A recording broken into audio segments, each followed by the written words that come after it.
Prakash and அக்னி போனவங்க சரியா? ஆமா சரி, அப்ப அவங்களுக்கு உயிராபத்து இருக்குன்னு சொல்லி அவங்கள உள்ள வச்சிருக்கிறது நீங்க சொல்ற மாதிரி பார்த்தா அது ஓகே, உண்டு வச்சுக்கொள்வோம். நாலாவது ஒரு நபரா அந்த சகோதரத்தை கூட்டிட்டு போயிருந்தவங்களே, சோ அவர் எதுக்கு இப்ப வரைக்கும் உள்ள வச்சிருக்காங்க? அவருக்கு வந்து நாலாவது நபரை எங்க வச்சு பிடிச்சது?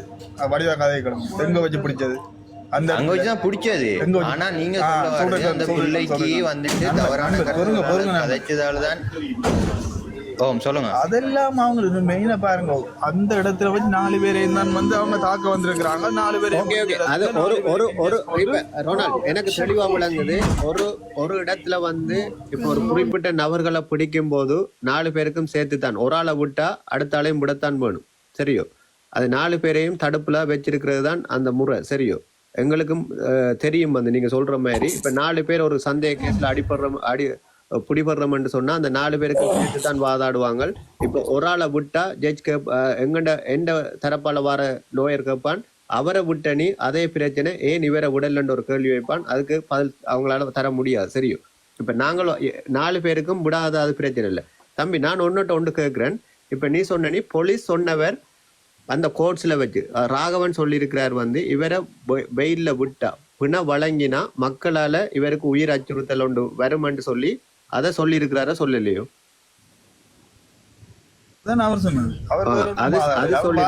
நான் உங்களுக்கு சொல்றேன், அது வந்து அதைத்தான் தம்பி, அதைத்தான் நாங்கள் இன்றைக்கு விவாதமா வச்சுனாங்க. என்னன்னு சொன்னா, ராகவன் வந்து உங்களுக்கு அவர் வந்து ஒரு நல்ல போலீஸ் அதிகாரியா இருக்கலாம், எங்களுக்கு அவர் மறைமுகமா லஞ்சம் வாங்குற ஒரு காவல்துறை, சரியோ? அது எப்படி நீ கோபிக்கோட சொல்லி அவன் லஞ்சம் வாங்குற நீ கண்டனீர கொஞ்சம் இருங்கண்ணா, கஜன் ஜெர்மனி கொஞ்சம் இருங்கண்ணா வந்து, சரி? ஒரு ஆள் நீங்கள் வந்து எப்படி நான் அந்த பொடியனோட காட்சி கொண்டு கொஞ்சம் இருங்க. நீ பொடியனோட கதை பட்டியோட கதை விஷயத்தை சொல்ற, நீ சும்மா கதைக்கிற லஞ்சம் கேட்டு. கஜன், நீங்கள் அன்மூட் பண்ணீங்கன்னு சொன்னா உங்களை கீழே இருங்க, நான் திரும்ப ஏத்தி காய்க்கிறேன். நீ ஆறுதல அந்த டாட்டா காட்டுற என்னண்ணா நீங்கள் வந்து கொஞ்சம் இருங்கண்ணா, நான் அந்த தம்பியோட மரியாதையை காய்ச்சி கொண்டிருக்கேன். நீங்கள் கீழே இறங்கி நில்லுங்கன்னா நாங்கள் 2 பேரும் ஆறுதலா ஓகே ஆறுதலா கதைப்போம்னா கீழே இருங்கோ. உங்களுக்கான கருத்து சுதந்திரம் இருக்குது, தயவு செய்து பொறுத்திருங்கள், காத்திருங்கள். உங்களை சற்று நேரத்தில் நான் உங்களை திரும்ப மேல் எடுக்கிறேன். ரொனால்ட், என்னன்னு சொன்னா, நீங்கள் சொன்ன கருத்து தான் இது வந்து கோர்ட்ஸுக்குள்ள இருந்து எங்களுக்கு வந்து என்னன்னு சொல்றேன், இந்த சமூக வலைத்தளங்களில் பயணிக்கிறவங்க போயிருக்கிறாங்க. அப்ப இந்த ராகவன் வந்து மக்களால அச்சுறுத்தல் இருக்கின்ற ஒரு காரணத்தை காட்டித்தான் மற்றும் இவரை நாங்கள் இன்னும் விசாரிக்கணும், இவருக்கு பிண வழங்கியலாது இன்னும் இவரை நாங்கள் இருக்கிறாங்க. அந்த இன்னும் விசாரிக்கணும் என்ற கருத்து வந்து இவர்ல ஏதாவது பண மோசடி இருக்கா என்ற தகவல் எங்களுக்கு தெரியாது, எனக்கும் தெரியாது. இவர் வந்து நீங்கள் குறிப்பிடுற மாதிரி 9 கோடி 10 கோடி வீடு கட்டின அந்த பண மோசடிகளை வந்து இவங்க தடுப்புல வச்சு விசாரிக்கிறதுக்கான சந்தர்ப்பம் இருக்கலாம், சரியோ? ஆனா நீங்க சொல்றது மறந்து கூட நினைக்கணும்னு சொல்லட்டா, இப்ப வந்தா பண மோசடி இல்லாத 2ஆம் கட்டம் பண்ண அது தெரிய வராது இனி கட்டங்கள்லாம் தெரியும். இப்ப இவருக்கு வந்து என்னன்னு சொன்னா, கொழும்புல மேல் நீதிமன்றத்துல வழக்கு அவங்கள அரசாங்கத்தால போட்டு கிடக்கு. இவருக்கு இவ்வளவு காசு எங்க இருந்து வந்தது, என்ன அடிப்படையில வந்தேன் விளங்குதானே நான் சொல்றேன் உங்களுக்கு. ஓகே அது வந்து இவரை இன்னும் இவருக்கு வந்து வெளியில வரக்கூடாதுன்ற ஒரு நோக்கத்துக்காக வேண்டி ராகவனை வச்சு செய்யறாங்க வந்து புலம்பெயர்ந்த ராகவன் எல்லாமே ஒரு சப்பு. என்ன ராகவன் எல்லாமே நீங்க நினைக்கிறமா? எனக்கு கொழும்புல மேதினத்துக்கு அவன் கோட்ஸ்ல ஒப்படைச்சா ராகவன் இதுக்கு மனதுக்கு சம்பந்தமே இல்லை. இவற்றை வந்து ஃபைல கொண்டு ஒப்படைக்கிறான்னு இவற்றை வேலை. அதுக்கு பிறகு இவற்றை வந்து செல்லுபடியாகனு நான் பொலிசுக்கு நான் நேர சொல்றேன். பொலிசுக்குள்ள உள்ள இருந்து எல்லாம் பழகி குடிச்சு தின்றபடியா நான் நேர சொல்றேன்னா, எனக்கு இப்போ இவங்களுக்கு வீட்டை இந்த வாய்ஸ் வச்சு வீட்டை போனாலும் போவாங்க, அது பிரச்சனை இல்லை. நான் போனாலும் போட்டோம் விளங்குது. நீங்க குடிக்கின்ற வாய்ஸை வச்சு போடுவான் வீட்டை, என்ன தெரியுமா உனக்கு இந்த வாய்ஸை. நான் அவனுக்கு நல்லதா கதைக்கிறேன், அவங்கள்ட்ட கணக்கெடு வேடாண்ணா. நீங்க நினைக்கிற மாதிரிலாம் பொலிஸ் எல்லாம் பெரிய இது இல்லை. என்ன இவைய வந்து கோர்ட்ஸ்ல உண்ட ஃபைல் ஒப்படைக்க வேண்டியா, தங்கட கருத்தை சொல்ல வேண்டியா, மற்றபடி இவங்க எல்லாம் தூக்கி பிடிக்கிற அளவுக்கோ பெரிய இடத்துல இருந்து இவங்களை கணக்கெடுக்கிற அளவுக்கு இல்ல. நீங்க நீங்க சொல்லுங்க, நீங்கள் வந்து சிறைச்சாலை பார்த்திருக்கிறீங்க வந்து, உங்களுக்கு சொல்லுங்க, இன்றைக்கு இந்த பிணை வந்து கொடுத்திருக்கலாமா கொடுத்திருக்க கூடாதா? இவர் என்ன குற்றம் இருந்தாலும் இவருக்கான ஒரு சதுர பிணையோ இல்லாட்டி நீதிமன்றத்தால கேட்கிற பணத்தொகையோ ஒரு பொறுப்படுத்து 2 பேரோ 5 பேரோ இவரை நாங்கள் பொறுப்பெடுக்கிறோம், நீங்கள் கேட்கிற பணத்தொகையை நாங்கள் வந்து கட்டுறதுக்கு ரெடியா இருக்கிறோம். இவருக்கு நாங்கள் பொறுப்புன்னு சொல்லி 5 பேர் விளங்குது பெருமாள்.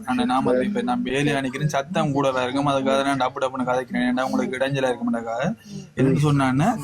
இப்போ வந்து இப்ப கொடுத்துருக்கலாம் இல்லைன்னு சொல்லல, எப்படி கொடுத்துருக்கலாம் சொல்லுங்க. இதுவரைக்கும் மக்களால பிடிச்சி மக்கள் அச்சுறுத்தாமல் போன, மக்கள் வெறிட்டாம கொள்ளாமல் ஒரு இடத்தை போய் பிடிச்சிருந்தா விளங்கு, ஒரு வீட்டை வச்சு அவன் வீட்டை வச்சு உனக்கு கேஸ் வந்து வாங்கன்னு சொல்லி பிடிச்சிருந்தா இந்த நாளில் உங்களுக்கு முதல் 14 நாள் 7 நாள்லயே அப்படி எடுத்திருக்கலாம். ஏன்னு சொன்னா இவர் கதைக்கிறதுக்கு வாய்ப்பு இருக்காது. இந்த போலீஸ் வந்து மக்களால் அச்சுறுத்தல் இருக்கின்ற ஒரு கதைக்கிறதுக்கு வாய்ப்பு இருக்காது. இப்போ மக்கள் அச்சுறுத்தி மக்கள் அடிக்க போன இடத்துல அவனை காப்பாத்துறதுக்காக வந்து விசாரணை போய் பிடிபட்டு வந்தபடிய ஆள் தான் கிருஷ்ணா ஒரு கேஸ் போட்டா தானே கிருஷ்ணாவை பிடிக்கலாம். ஒரு வென்றி போட இல்லை. ஆனா எப்படி பிடிபட்டு இருக்கிறான், மக்களை அடிக்க போவேக்குள்ள மக்கள் வந்து இவனை பிடிச்சி விசாரிக்கல, என்ன ஏதுன்னு சொல்லி விசாரிக்க நீ வா அங்க வந்து பாதுகாப்பு பண்ணி அதுக்கு பிறகு விசாரிக்க நடத்தினா இந்த கேஸ் போடப்பட்டிருக்கு. நீங்கள் தம்பி ஒன்றை புரிஞ்சு கொள்ளணும். நீங்கள் வந்து இது மக்கள் அடிக்க போல, இது தனிப்பட்ட ஒரு 10 பொடியங்கள் 10 பொடியங்களும் தமிழ் புறவால நீங்களும் யோசிக்கணும். நீங்க யோசிக்கணும் இல்ல, மக்கள் அந்த இடத்துல மக்கள் ஒரு ஊரு தம்பி சொல்றத கேளுங்க. மக்கள் ஒரு ஊருக்குள்ள மக்கள் என்று சொன்னா பெண்கள் தான் அதுல முதன்மைப்படுத்துவாங்க. அந்த இடத்துல அந்த வீடியோவுல ஒரு பெண்களுமே இல்ல, ஒரு வயசு போன தாயும் இல்ல.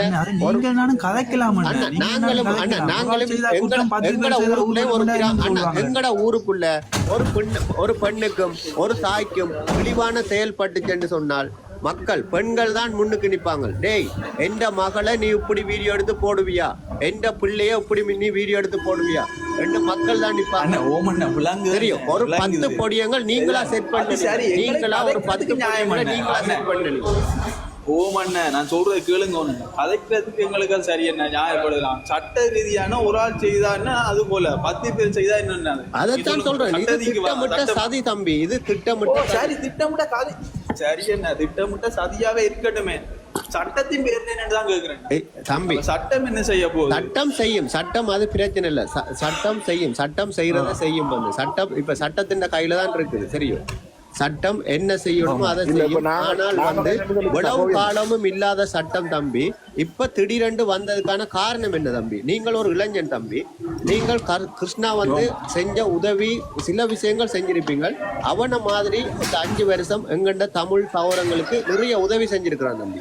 அவனை நாங்கள் அடிச்சு வளர்த்தாட்டி ஒரு இப்போ வந்து கிருஷ்ணா செய்தது குற்றம் நான் சொல்ல வரையில. இப்ப என்னன்னு சொல்லி சொன்னா, நாங்கள் இதுல வந்து சட்டம் வந்து கதைக்க வரையில இல்ல என்ன நடந்ததுன்றதான் நாங்கள் கதைக்கிறோம். இதுக்குள்ள இருக்கும் சட்டம் வந்து தெரியும், எல்லாருக்கும் தெரியும். சட்டம் வேண்டாம். இதுக்குள்ள வந்து என்ன நடந்தது, என்ன நடந்திருக்கும்ன்றதுதான் சட்டம் தேவையில்லை. நானும் சட்டம், எனக்கு சட்டம் தேவையில்லை. நடந்ததுதான் நான் சொன்னேன். இதான நடந்ததுன்னு சொல்றேன். நான் இதான் சட்டம் சொல்லி இல்ல. நீங்கள் சட்டத்திற்கு பிணை கொடுக்கல. இப்ப நீங்கள் இதைத்தான் ஏன் கொடுக்கல அண்ணன் கோப்பி கொண்டு எனக்கு கேட்டவர் வந்து ஏன் பிணை கொடுக்கல என்று சொல்ற காரணத்துக்காக தான் சொன்னாங்க. எப்படி நடந்தபடியாதான் பிணை. ஓகே ஓகே, அது வந்து போய் தான் வந்து அந்த 10 பொடியங்கள் தான் பிடிச்சது. வந்து அது தனிப்பட்ட குழு. அந்த குழுவை வந்து சில 1-2 பகையால வந்து டாக்டர் அர்ஜுனாவா இருக்கலாம், இல்லாட்டி தமிழ் புரோவா இருக்கலாம். இந்த தமிழ் தேசியம் சார்ந்து பயணிக்கிற இலங்கையின் சுதந்திர தின நாள்ல வந்து தேசிய கொடி, இலங்கை தேசிய கொடியை பிடிச்சது பிடிக்காம இருக்கிற தமிழ் தேசிய இருக்கலாம். அல்லது சாதி வரி பிடிச்ச ஒரு குழுவா இருக்கலாம். இந்த கூட்டம் தான் வந்து இவ்வளவுத்துக்கமான காரணம். மக்கள் இல்ல, மக்கள் என்று சொன்னால் அந்த இடத்துல அந்த மக்கள் குரல் கொடுத்திருப்பாங்க. அட்லீஸ்ட் குறைஞ்சது 2 பெண்கள் அதுல போய் நிற்பாங்க. 2 பெண்கள் வந்து சொல்லியிருப்பாங்க. நாங்கள் ஒரு 10 பேர் சேர்ந்து ஒரு அமைப்பு உருவாக்கினாங்க. நாங்க சரியோ, ஆனா அவன் வந்து யூனிவர்சிட்டி படியன் தலைவர் 2 இல்ல, ஒரு மெயின் ஆச்சு யூனிவர்சிட்டி படியன். ஆஸ்திரேலியால இருந்து காசு வந்தது, ஒருத்தன் தான் அந்த காசுக்கு உதவி செய்தவன். சரிதானே? அதுக்கு வந்து நாங்க செய்து 3 மாதம் தொடங்கல. என்ன எங்களுக்கு எதிரியோ அவன் ஒன்றுமே இல்லை. விளங்குதா? ஒரு 3 மாசம் தொடங்கல. அவன் யூனிவர்சிட்டி படியன். ரெண்டபடியா வந்து என்ன செய்தாங்க, இப்படி நாங்கள் உதவி செய்யறோம்னு சொல்லி அவனை வந்து கூட்டிட்டு போனாங்க. ஒரு நாள் சிஐடியை போலீஸில் சிஐடி வந்து கூட்டிகிட்டு போயிட்டு இப்படி நடத்துறீங்க. இவங்க 10 பேரையும் பிடிச்சாங்க. 10 பேரையும் கூப்பிட்டு ஒரு வீட்டில் அவங்களுக்கு அவங்க போலீஸையும் கொண்டு போய் ஒரு வீட்டில் வச்சு எங்களுக்கு கேட்டாங்களுக்கு உங்களுக்கு எப்படி காசு வருது, 2 காசு இது என்னத்துக்காக இது இயக்கம் உருவாக்க போறீங்களோ அண்ணன் சத்தியமா கேட்டோம் எங்கட இந்த படி நம்பர் உங்களுக்கு போடணும்னா போட்டு அது நடந்திருக்கும் அது நாங்கள் ஏற்றுக்கொண்டு வந்தோம் அது நடந்திருக்கும் அது நடந்திருக்கும் அப்ப அவன் கேட்டது வந்து சிஐடி மாதிரி வந்து உங்களை விசாரிச்சு தந்தது அப்ப அந்த சிஐடி அந்த சிஐடிக்கு யாரு தகவல் கொடுத்திருப்பாங்கன்னு நினைக்கிறீங்க அண்ணன் தகவலை கொடுத்துருப்பான்ல நாங்கள் வந்து மீடியா அதுகளில் போடைக்குள்ள ஊருக்குள்ள இவங்களை போலீஸ் அலுவலர்கள் இருக்குது நாங்கள் நேராக போய் நாங்கள் இந்த ஃபேஸ்புக் தளத்தில் அதில் இல்லாமல் இருக்கு போலீஸை கூப்பிட்டு நாங்கள் சைக்கிள் வச்சு கொடுத்தாங்க பெரிய போலீஸ் ஓஏசிபி ஓஏசி பெரியவனை கூப்பிட்டு தான் நாங்கள் பிள்ளைகளுக்கு சைக்கிளே பண்ணி கொடுத்துட்டாங்க அப்படி போய்க்குள்ள அவங்களே கூட வருவாங்கல்ல போலீஸ்காரங்களே எப்படி உங்களுக்கு வருது என்ன பதிவு செய்கிறியா அது செய்கிறியா இது செய்கிறியான்னு கேட்டு தான் எங்களுக்கு பிரச்சனை வந்து அதனால என்ன எங்களுக்கு அந்த பதிவுகள் செய்ய போய்க்குள்ள பெரிய பெரிய இடங்களை நாங்க சந்திக்க வேண்டபடியா அதை நிப்பாட்டிட்டோம் தம்பி நீங்கள் ஒரு இளைஞர் தம்பி முழு இப்ப எங்களுக்கு முழு விவரம் தெரியாது என்ன நடக்குது உங்களுக்கான தகவலை நீங்கள் திரட்டுங்கோ இப்ப உண்மையிலேயே வந்து ராகவன் உண்மையிலேயே ஒரு நல்ல போலீஸ் அதிகாரி என்று சொன்னால் நாங்களும் வந்து அவர்கிட்ட வந்து நாங்கள் சந்தேகத்தின் பேர்லாம் இதுல பயணிக்கிறோமே தவிர உறுதிப்படுத்தல இல்ல தலைன்ற நபரும் வந்து உறுதிப்படுத்தினார் வந்து அவர் லஞ்சம் வாங்குறவர் என்று சொல்லி எங்களுக்கு தகவல் கிடைச்சிருக்குது வந்து ஒரு பெருந்தொகையான லஞ்சம் வாங்கியிருக்கிறார் என்று சொல்லி அப்படி நீங்கள் அவர் லஞ்சம் வாங்கல என்று அவரு உங்களுக்கும் நிறைய தெரியாது வந்து சில இடங்கள்ல வந்து நானும் நல்லவன மாதிரி இந்த தளத்தை போட்டுட்டு மக்களுக்கான ஒரு பணி செய்யற மாதிரி கிருஷ்ணாக்காவண்டி அநீதிக்கு எதிர்த்து குரல் கொடுக்குற ஒரு கோப்பி கொட்டையா ஒரு நல்ல மனிதனா சில பேர் பார்ப்பீங்கள் ஆனா நான் நல்லவன் இல்லையா அதே மாதிரி ராகவனும் வந்து ஊருக்குள்ள உங்களுக்கு ஒரு நல்ல ஒரு போலீஸ் அதிகாரியா தெரிவார் ஆனா அவர் வந்து நல்லவரான்னு சொல்லி அந்த மக்கள் தான் தீர்மானிக்கணும் இப்ப நீங்கள் ராகவன்கிட்ட வந்து கேட்கணும் வந்து இப்ப நீங்க கிருஷ்ணாட்ட கேட்கிற மாதிரி உண்ட சொத்து மதிப்பு என்ன உண்ட வருமானம் என்ன அதையும் நீங்கள் ஆராயணும் அந்த மக்கள் எங்க இருக்கிறீங்களோ அதையும் நீங்கள் ஆராயணும் உங்களோட நேரத்துக்கு நன்றி தம்பி இப்ப உங்கள்ட்ட எந்த விதமான ஆறாவதுக்குள்ள கேள்வி கேட்கிறா இருந்த கேள்வியை கேளுங்க வந்து தம்பி நான் ஒரு கேள்வி கேட்கணும் ஓகே தம்பி ரொனால்ட் ஹலோ சத்தமா இருக்கா நாங்க மீட் பண்ணிருக்கோம் சொல்லுங்க ஓகே அந்த ராகவன் என்ற போலீஸ் அதிகாரிக்கு கோர்ட்ஸ் எல்லாம் வேலை என்ன நீங்க இப்ப அது அரெஸ்ட் பண்ணப்பட்டது வேற போலீஸாலன்னு சொன்னீங்க ரைட் கோர்ட்ஸ்ல வந்து அவ கதை கேட்கப்பன் அந்த முதல் அறிக்கைன்றது வந்து அரெஸ்ட் பண்ணப்பட்ட போலீஸால நாங்க சமர்ப்பிக்கப்படணும் அதுக்கு பிறகு நடக்கிற கேஸ் முழுக்க அந்த போலீஸ் அதிகாரி தான் பாதாடணும் அதுல ராகவன் என்னென்று இன்வால்வ் ஆனாருன்றதான் இந்த சந்தேகம் அதெல்லாம் எந்த காலமா அது நீங்க வந்து போலீஸுக்கு வந்தா நந்தா வெயிட் பண்ணு ரோனால்ட் வெயிட் பண்ணு கதைக்கணே நந்தா நந்தாண்ணா வணக்கம் நீங்கள் தானே அந்த நாகர்வட்டு வண்ணன் யாருக்கும் அடங்காத கூட்டம் யாருக்கும் அடங்காத கூட்டம் ரவுடிசம் பண்றீங்களோ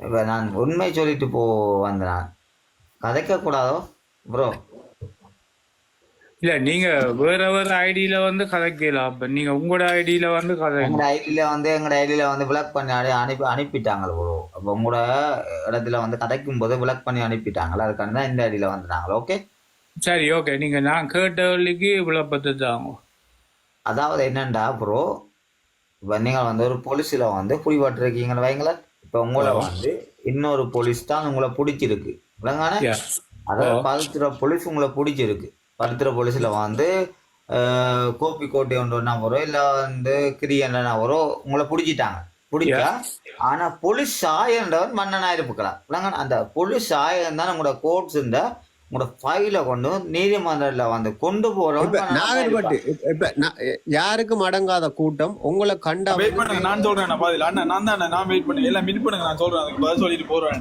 எனக்கு யாருலயும் கோவம் இல்லைன்னா யாருலயும் இதுல நான் நியாயத்தை கதைக்கிறேன் அவ்வளவுதான் ஒரு போய்க்காங்க நான் கேட்ட காரியம் நான் உண்மைதான் கேட்டா நீர் சொல்லும் மீட் பண்ணுங்க நான் சொல்றேன் வந்து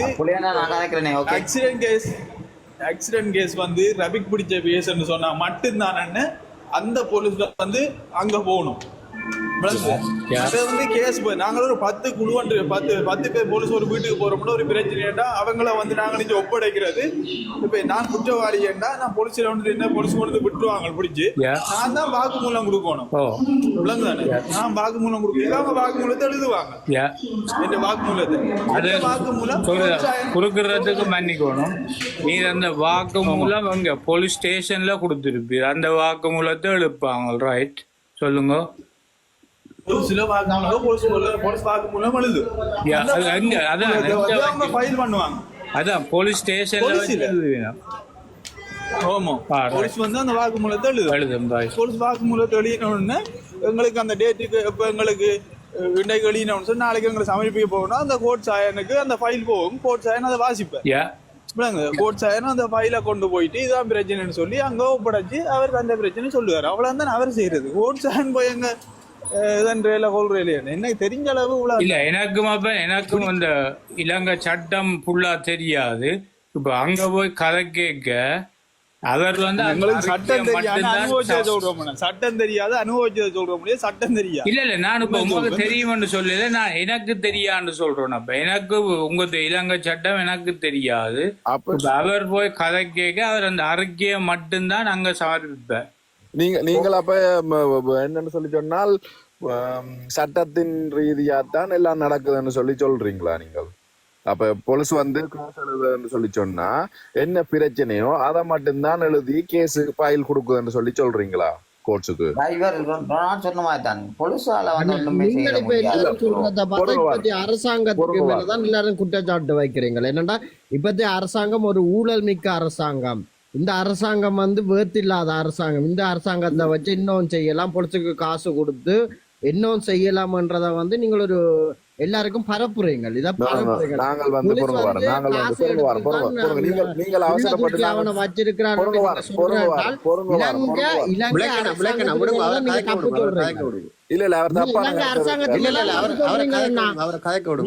அரசாங்கத்து மேலதான் தப்பு சொல்றீங்க. இப்ப வந்து நீங்க சொல்றீங்க இல்ல போலீஸ் காசு வேண்டிட்டு தான் கிருஷ்ணாவை உள்ள தூக்கி போட்டவங்கன்னு சொன்னா, அப்ப இப்பத்திய அரசாங்கம் வந்து ஒரு ஊழலுக்கு அதாவது காசு கொடுத்து இலங்கையில இன்னும் செய்யலாமோன்ற பழைய மஹிந்த ராஜபக்ச ரணில் அரசாங்கத்தோட ஒரு அதே செயல்முறையில தான் இப்பத்திய என்பிபி அதாவது ஜேவிபி அரசாங்கம் செயல்படுதுன்றதை ஒத்துக்குறீங்களோ? நீங்க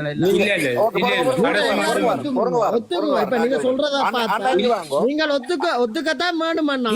அப்படி இல்ல தம்பி, நாங்க அரசாங்கம்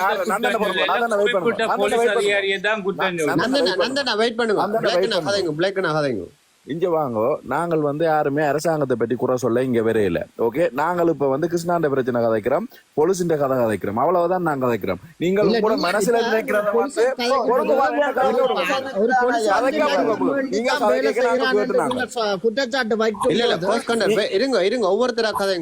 நீங்கள் கதை கேட்க நாங்கள் கேட்டு நாங்கள் ஓகே எங்களையும் கதைக்க விட்டுட்டு அதுக்கு பிறகு நீங்க கதைங்கோ.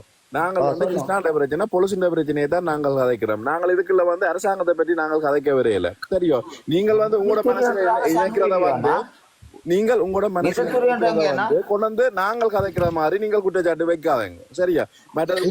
அப்படித்தானே கதைக்கிறீங்க. நீங்க வந்து இப்பத்திய ஜேவிபி அரசாங்கத்தை வந்து ஒரு ஊழல் மிக்க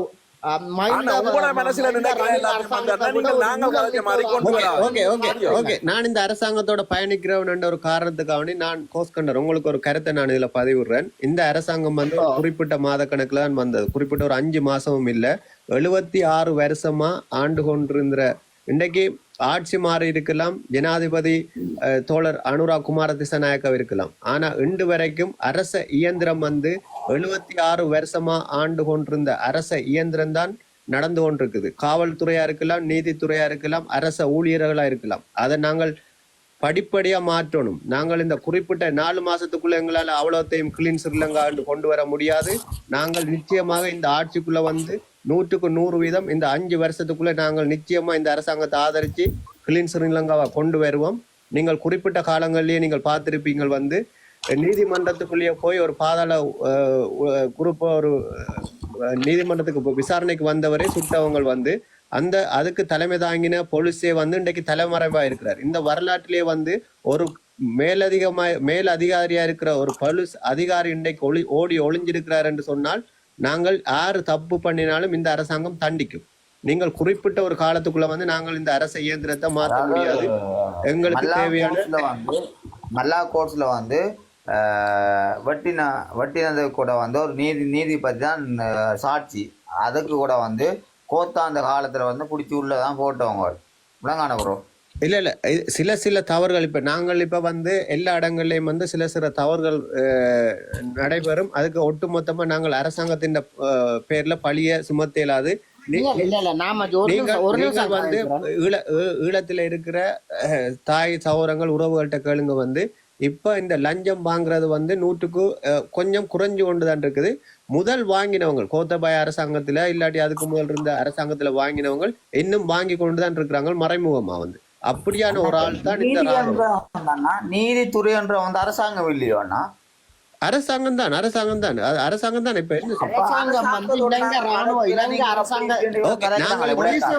நாங்கள் வந்து இலங்கை அரசாங்கத்துக்குள்ளதான் இருக்குது. ஒரு இலங்கை போலீஸ் அதிபர் இப்ப நீங்கள் எல்லாரும் குற்றச்சாட்டு வச்சிருக்கிறீங்க அவர் குற்றவாளி என்றால் ஏன் ஒரு இலங்கை ஒரு அரசாங்கம் வந்து இதுக்கு நடவடிக்கை எடுக்காம இருக்குது?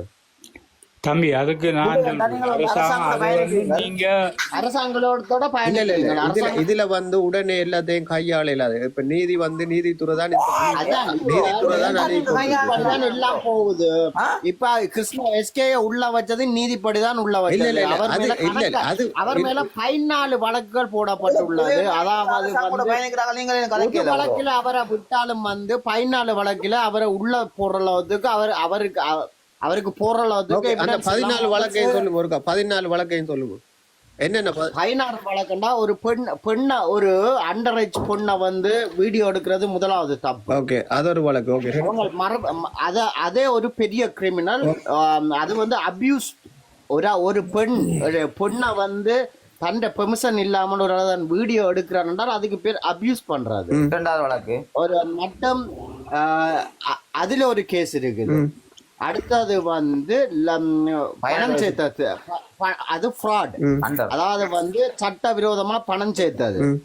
என்ன சட்டவிரோதமா? அந்த 3வது வழக்கு. இல்ல நீங்க இத சொல்லுங்க, அதுக்குரிய விளக்கத்தையும் சொல்லணும். ஓகே, சட்டவிரோதமா இலங்கை அரசாங்கத்துல நீங்க கோடி கணக்கில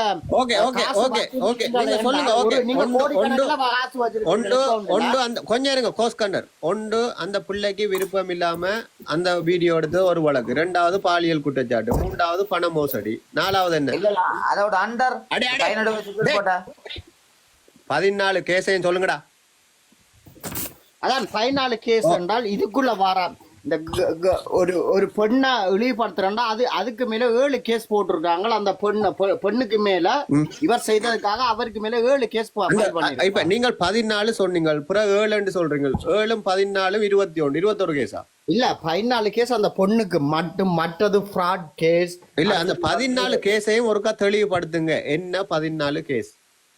ஒன்று நீங்கள் சொன்னீங்கள் அந்த பெண்ணுக்கு விருப்பம் இல்லாமல் ஆடியோ வெளியிட்டது, வீடியோ எடுத்தது. 2வது வந்து ஒரு பாலியல் குற்றச்சாட்டு. 3வது பண மோசடி. 4வது என்ன?